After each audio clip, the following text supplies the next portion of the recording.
ನಾಗೇಂದ್ರ ಅವರು ರಾಜೀನಾಮೆ ಕೊಡ್ತಾರೆ ಅಥವಾ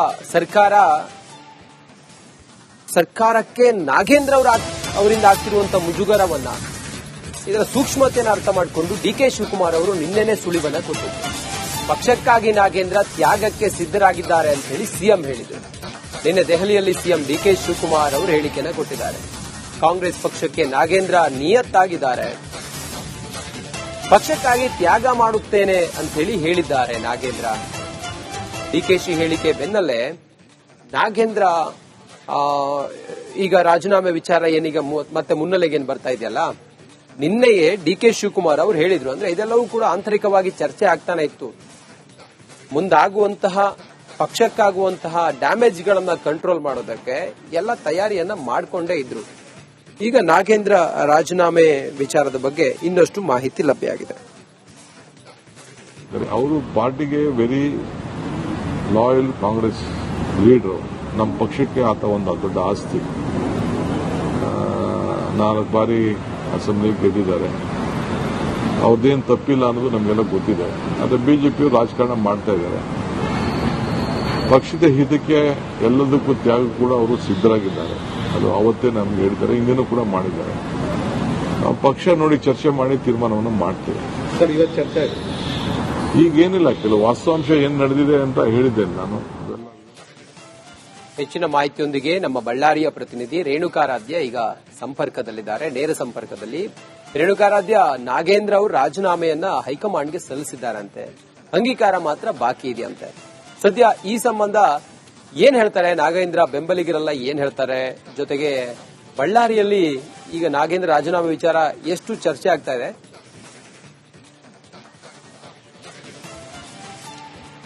ರಂಜಿತ್, ನಾಗೇಂದ್ರ ರಾಜೀನಾಮೆ ವಿಚಾರ ನಿನ್ನೆಯಿಂದ ಕೂಡ ಸಾಕಷ್ಟು ಚರ್ಚೆ ಆಗ್ತಾ ಇರತಕ್ಕಂಥದ್ದು. ಅದು ಬಳ್ಳಾರಿ ಆಗಿರ್ಬೋದು, ಬೆಂಗಳೂರು ಆಗಿರ್ಬೋದು, ಇಡೀ ರಾಜ್ಯಾದ್ಯಂತ ಅಷ್ಟೇ ಅಲ್ಲದೆ ಈಗ ದೆಹಲಿಯಲ್ಲೂ ಕೂಡ ಸಾಕಷ್ಟು ಚರ್ಚೆಯನ್ನ ಈ ನಾಗೇಂದ್ರ ರಾಜೀನಾಮೆ ವಿಚಾರವಾಗಿ ನಡೆಸ್ತಾ ಇರತಕ್ಕಂಥದ್ದು. ಈಗ ಸಿಕ್ಕಿರ್ತಕ್ಕಂಥ ಮಾಹಿತಿಯ ಪ್ರಕಾರ ನಾಗೇಂದ್ರ ಅವರು ಏನು ರಾಜೀನಾಮೆಯನ್ನ ಕೊಟ್ಟಿರ್ತಕ್ಕಂಥದ್ದು 100ಕ್ಕೆ 100ರಷ್ಟು ನಿಜ ಅನ್ನುವ ಮಾಹಿತಿ ಲಭ್ಯವಾಗಿರ್ತಕ್ಕಂಥದ್ದು. ಆದ್ರೆ ಅಂಗೀಕಾರ ಮಾತ್ರ ಬಾಕಿ ಇರತಕ್ಕಂಥದ್ದು. ನಿನ್ನೆ ಡಿಕೆ ಶಿವಕುಮಾರ್ ಅವರು ಕೂಡ ಮಾತನಾಡ್ತಕ್ಕಂಥ ಸಂದರ್ಭದಲ್ಲಿ ಪರೋಕ್ಷವಾಗಿ ಅದರ ಸುಳಿವನ್ನು ಕೂಡ ಕೊಟ್ಟಿದ್ರು. ಯಾವ ಮಟ್ಟಕ್ಕೆ ಅಂದ್ರೆ, ನಾಗೇಂದ್ರ ಅವರು ಶಿಸ್ತಿನ ಸಿಪಾಯಿ, ಯಾವುದೇ ಒಂದು ತ್ಯಾಗಕ್ಕೂ ಕೂಡ ನಾನು ಸಿದ್ಧ ಅಂತ ಈಗಾಗಲೇ ನಾಗೇಂದ್ರ ಅವರು ಕೂಡ ಹೇಳಿದ್ದಾರೆ ಅನ್ನುವ ಮಾತನ್ನ ಹೇಳಿದ್ರು. ಅಂದ್ರೆ ಆ ರೀತಿಯಾದ ಹೇಳಿಕೆಗಳು ಬಂದಾಗ ಒಂದು ಸ್ಪಷ್ಟವಾಗಿ ಆ ಒಂದು ರಾಜೀನಾಮೆಯನ್ನ ಈಗಾಗಲೇ ನೀಡಿದ್ದಾರೆ ಅನ್ನೋದನ್ನ ಪರೋಕ್ಷವಾಗಿ ಡಿಕೆ ಶಿವಕುಮಾರ್ ಅವರು ಇಂಡೈರೆಕ್ಟ್ ಆಗಿ ಹೇಳಿದ್ರು. ಆದ್ರೆ ಈಗ ಸಿಕ್ಕಿರ್ತಕ್ಕಂಥ ಮಾಹಿತಿ ಏನು ಅಂದ್ರೆ, ನಿನ್ನೆ ನಡೆದಂತಹ ಒಂದು ಹೈ ವೋಲ್ಟೇಜ್ ಮೀಟಿಂಗ್ ನಲ್ಲಿ, ಆ ಒಂದು ಮೀಟಿಂಗ್ ನಲ್ಲಿ ದೆಹಲಿಯಲ್ಲಿ ನಡೆದಂತಹ ಮೀಟಿಂಗ್ ನಲ್ಲಿ 4 ಜನ ಭಾಗಿಯಾಗಿದ್ರು. ಅದರಲ್ಲಿ ರಾಹುಲ್ ಗಾಂಧಿ, ಸುರ್ಜೇವಾಲಾ, ಜೊತೆಗೆ ನಾಗೇಂದ್ರ ಹಾಗೂ ಡಿಕೆ ಶಿವಕುಮಾರ್ 4 ಜನ ಇದ್ರು ಅನ್ನುವ ಮಾಹಿತಿ ಸಿಕ್ಕಿರ್ತಕ್ಕಂಥದ್ದು. ಅದರಲ್ಲಿ ನಾಗೇಂದ್ರ ಅವರು ರಾಹುಲ್ ಗಾಂಧಿ ಅವರ ಮುಂದೆ ಭಾವುಕರಾಗಿ ಮಾತನಾಡಿದ್ರು ಅನ್ನುವ ಮಾಹಿತಿ ಲಭ್ಯವಾಗಿರ್ತಕ್ಕಂಥದ್ದು. ಈ ಒಂದು ವಾಲ್ಮೀಕಿ ನಿಗಮದ ಏನು ಭ್ರಷ್ಟಾಚಾರ ನಡೆದಿದೆ, ಆ ಒಂದು ಆರೋಪದಲ್ಲಿ ನನ್ನ ಪಾತ್ರ ಏನಿಲ್ಲ, ಇದರಲ್ಲಿ ನನಗೂ ಅದಕ್ಕೂ ಯಾವುದೇ ಸಂಬಂಧ ಇಲ್ಲ. ಆದರೂ ಕೂಡ ಬಿಜೆಪಿಯ ನಾಯಕರು, ಅದರಲ್ಲೂ 2-3 ಜನ ಬಿಜೆಪಿಯ ನಾಯಕರು ನನ್ನ ವೈಯಕ್ತಿಕವಾಗಿ ರಾಜಕೀಯವಾಗಿ ಮುಗಿಸಬೇಕು ಮತ್ತೆ ಷಡ್ಯಂತ್ರವನ್ನ ರೂಪಿಸಿ ನನ್ನನ್ನು ಈ ರೀತಿಯಾಗಿ ಇಕ್ಕಟ್ಟಿಗೆ ಸಿಲುಕಿಸ್ತಾ ಇದ್ದಾರೆ.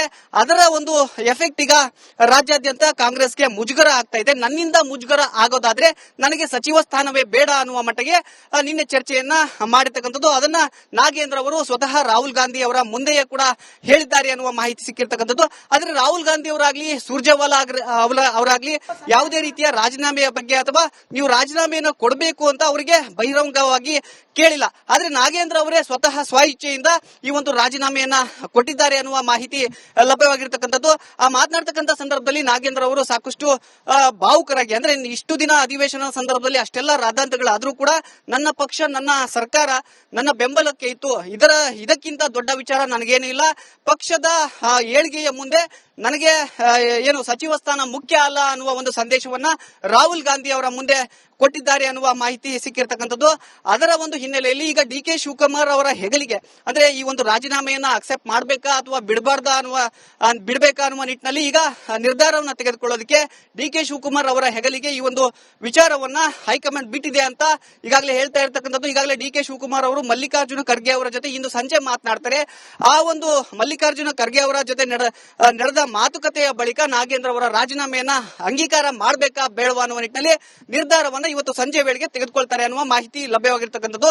ಇನ್ನೊಂದು ಕಡೆಗೆ ಏನು ಬಿಜೆಪಿಯವರು ಈಗ ನಾಗೇಂದ್ರ ಅವರು ರಾಜೀನಾಮೆಯನ್ನ ನೀಡಿದ ಬಳಿಕವೂ ಕೂಡ ನಾವು ಪಾದಯಾತ್ರೆಯನ್ನ ಮುಂದುವರಿಸುವ ನಿರ್ಧಾರವನ್ನ ಪ್ರಕಟಿಸಿರ್ತಕ್ಕಂಥ ಹಿನ್ನೆಲೆಯಲ್ಲಿ ನಾಗೇಂದ್ರ ಅವರ ರಾಜೀನಾಮೆಯನ್ನ ಪಡೆದ್ರೆ ನಮಗೇನು ಲಾಭ, ಅವ್ರ ಪಾದಯಾತ್ರೆಯನ್ನಂತೂ ಬಿಡೋದಿಲ್ಲ, ಪಕ್ಷಕ್ಕೆ ಏನ್ ಡ್ಯಾಮೇಜ್ ಮಾಡ್ಬೇಕೋ ಅದೆಲ್ಲವನ್ನು ಮಾಡ್ತಾರೆ. ಅಂತ ಸಂದರ್ಭದಲ್ಲಿ ನಾವು ನಾಗೇಂದ್ರ ಅವರ ರಾಜೀನಾಮೆಯನ್ನ ಪಡೆದುಕೊಂಡ್ರೆ ನಮ್ಮ ಪಕ್ಷಕ್ಕೆ ಮುಜುಗರ ಆಗುತ್ತೆ ಅನ್ನುವುದು ಒಂದು ಕಡೆಗೆ ಚರ್ಚೆ ಆಗ್ತಾ ಇರತಕ್ಕಂಥ ವಿಷಯ ಅಂತ ಈಗಾಗಲೇ ಗೊತ್ತಾಗ್ತಾ ಇರತಕ್ಕಂಥದ್ದು. ಹೀಗಾಗಿ ನಾಗೇಂದ್ರ ಅವರ ರಾಜೀನಾಮೆ ಅಂಗೀಕಾರ ಆಗುತ್ತಾ ಇಲ್ವಾ ಅನ್ನೋದ್ರ ಬಗ್ಗೆ ಇನ್ನೂ ಸ್ಪಷ್ಟವಾಗಿ ನಿರ್ಧಾರವನ್ನ ಡಿ.ಕೆ. ಶಿವಕುಮಾರ್ ಅವರು ತೆಗೆದುಕೊಂಡಿಲ್ಲ.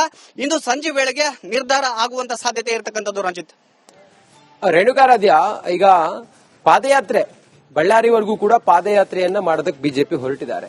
ಸದ್ಯ ಈ ಸಂಬಂಧ ಈಗ ರಾಜೀನಾಮೆ ಏನಾದ್ರೂ ಅಂಗೀಕಾರ ಆಯ್ತು ಅಂತ ಹೇಳಿ ಆದ್ರೆ ಮುಂದೇನು ಅಂತ ಹೇಳಿ ಅದಕ್ಕೆ ಪೂರ್ವ ಸಿದ್ಧತೆಗಳು ಅಥವಾ ಕಾರ್ಯಕರ್ತರ ಮಾತು ಎಲ್ಲ ಏನೆಂತಾರೆ?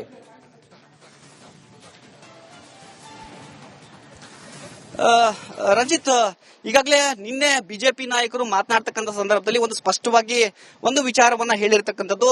ನಾಗೇಂದ್ರ ಅವರು ರಾಜೀನಾಮೆಯನ್ನ ನೀಡಿದರೂ ಕೂಡ ಸಹ ನಾವು ಪಾದಯಾತ್ರೆಯನ್ನ ಮಾಡ್ತೀವಿ ಅಂತ ಸ್ವತಃ ಜನಾರ್ದನ್ ರೆಡ್ಡಿ ಅವರು ನಿನ್ನೆ ಬೆಂಗಳೂರಿನಲ್ಲಿ ಹೇಳಿದ್ರು. ಈ ಒಂದು ಹಿನ್ನೆಲೆಯಲ್ಲಿ ನೋಡೋದಾದ್ರೆ ಪಾದಯಾತ್ರೆಯನ್ನು ಯಾವ ಆಂಗಲ್ ನಲ್ಲಿ ಮಾಡಬಹುದು ಅಂದ್ರೆ ಈಗಾಗಲೇ ಅದಕ್ಕೆ ಅಂದ್ರೆ ನಾಗೇಂದ್ರ ಅವರ ಭ್ರಷ್ಟಾಚಾರದ ಪ್ರಕರಣದ ಜೊತೆಗೆ ಬೇರೆ ಬೇರೆ ವಿಚಾರಗಳನ್ನು ಕೂಡ ಅದರಲ್ಲಿ ಸೇರಿಸಿರ್ತಕ್ಕಂಥದ್ದು. ಅದರಲ್ಲಿ ಒಂದು ರಾಜ್ಯದಲ್ಲಿ ಬರ ಇದೆ, ಅದರ ಸರಿಯಾಗಿ ಅದರ ನಿರ್ವಹಣೆ ಮಾಡಿಲ್ಲ ಅನ್ನೋದೊಂದು, ಇನ್ನೊಂದು ಕಡೆಗೆ ಎಸ್ಟಿ ಮೀಸಲಾತಿಯನ್ನ ಜಾರಿಗೊಳಿಸುವ ಆಗಿರ್ಬೋದು, ಮತ್ತೆ ರಾಜ್ಯದಲ್ಲಿ ಆಗ್ತಾ ಇರತಕ್ಕಂಥ ಬೇರೆ ಬೇರೆ ಭ್ರಷ್ಟಾಚಾರಗಳನ್ನು ಖಂಡಿಸಿ ನಾವು ಪಾದಯಾತ್ರೆನ ಮಾಡ್ತೀವಿ ಅಂತ ಹೇಳಿರ್ತಕ್ಕಂಥದ್ದು ಒಂದು ಆಂಗಲ್.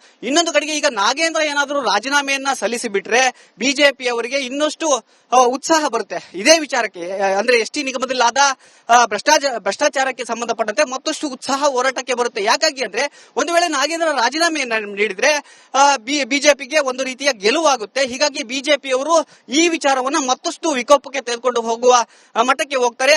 ಕೇವಲ ನಾಗೇಂದ್ರ ಮಾತ್ರ ಅಲ್ಲ, ಇದರ ಜೊತೆಗೆ ಬೇರೆ ಬೇರೆ ಹೈಕಮಾಂಡ್ ನಾಯಕರು ಕೂಡ ನಾಗೇಂದ್ರ ಅವರ ಜೊತೆಗೆ ಶಾಮೀಲಾಗಿದ್ರು, ಅವ್ರಿಗೂ ಕೂಡ ಇದರಲ್ಲಿ ಪಾಲು ಸಲ್ಲಿಕೆ ಆಗಿದೆ. ಹೀಗಾಗಿ ಅವರು ರಾಜೀನಾಮೆಯನ್ನ ಕೊಡಬೇಕು ಅನ್ನುವ ನಿಟ್ಟಿನಲ್ಲಿ ಒತ್ತಾಯವನ್ನ ಮಾಡೋದಂತೂ ಬಿಜೆಪಿಯವರು ಸ್ಪಷ್ಟ.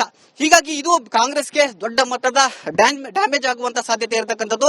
ಯಾವುದೇ ಕಾರಣಕ್ಕೂ ಈ ಒಂದು ಪಾದಯಾತ್ರೆಯನ್ನ ಮೊಟಕುಗೊಳಿಸಬಾರದು ಅನ್ನುವ ನಿಟ್ಟಿನಲ್ಲಿ ಜನಾರ್ದನ್ ರೆಡ್ಡಿ ಅವರಾಗ್ಲಿ ಮತ್ತೆ ಶ್ರೀರಾಮುಲು ಅವರಾಗ್ಲಿ ಇವರೆಲ್ಲರೂ ಕೂಡ ಹೈಕಮಾಂಡ್ ಮುಂದೆ ಮತ್ತೆ ರಾಜ್ಯ ನಾಯಕರ ಮುಂದೆ ಈಗಾಗಲೇ ಹೇಳಿದ್ದಾರೆ ಅನ್ನುವ ಮಾಹಿತಿ ಲಭ್ಯವಾಗಿರತಕ್ಕಂಥದ್ದು. ಪಾದಯಾತ್ರೆಗೆ ಏನೇನು ಸಿದ್ಧತೆಗಳು ಬೇಕೋ ಅವೆಲ್ಲವನ್ನು ಕೂಡ ಈಗ ಬಿಜೆಪಿ ಅವರು ಮಾಡ್ಕೊಳ್ತಾ ಇರತಕ್ಕಂಥದ್ದು. ರಂಜಿತ್, ಓಕೆ, ಹಾಗೆ ಸಂಪರ್ಕದಲ್ಲಿರಿ ರೇಣುಕಾರಾಧ್ಯ ಮತ್ತೆ